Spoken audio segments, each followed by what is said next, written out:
ఒకరోజు ఒక తల్లి తన ఇద్దరు పిల్లల్ని బుట్టలో వేసి ఒక ఇంటి ముందు బయట వదిలేసి పారిపోతుంది. ఆ ఇంట్లో ఒక తల్లి ఉంటుంది. ఒంటరిగా ఉండటం వల్ల ఆ ఇద్దరు పిల్లల్ని చేరతీస్తుంది. ఆ ఇద్దరిని తీసుకొని తన ఇంటి లోపలికి వెళ్తుంది. వాళ్ళిద్దరికీ మంచిగా రెడీ చేసి చక్కగా చూసుకుంటుంది. వాళ్ళిద్దరూ ఏడవటంతో చక్కగా పాలు కాసి వాళ్ళిద్దరికీ పడుతుంది. తల్లి వాళ్ళిద్దరిని చాలా అల్లారుముద్దుగా పెంచుతుంది. కానీ తల్లికి జీవనాధారము లేకపోయేసరికి కూలి పనికి వెళ్తుంది. ఎక్కడికి వెళ్ళినా పిల్లలిద్దరినీ తీసుకెళ్ళి చక్కగా చూసుకుంటూ ఇటువైపు పని కూడా చేస్తూ ఉంటుంది. తల్లి పండ్ల మొక్కలు నాటుతుంది. దాంట్లో నుంచి వచ్చిన పండ్లు తీసుకెళ్ళి ఊర్లో అమ్ముతూ ఉంటుంది.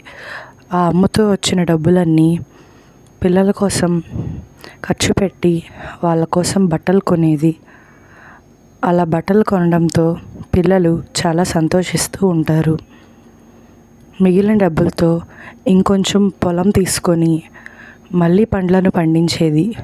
అలా చాలా కష్టపడుతూ ఆ ఇద్దరు పిల్లల్ని చదివించి మంచి ప్రయోజకుల్ని చేయాలని చాలా కలలు కంటూ ఉంటుంది. తల్లి అంటే అంతేనేమో. అలా కలలు కని ఒక పెద్ద పండ్ల మార్కెట్ పెడుతుంది. పిల్లలిద్దరూ కూడా చాలా ఆనందంగా చదువుకుంటూ ఉంటారు.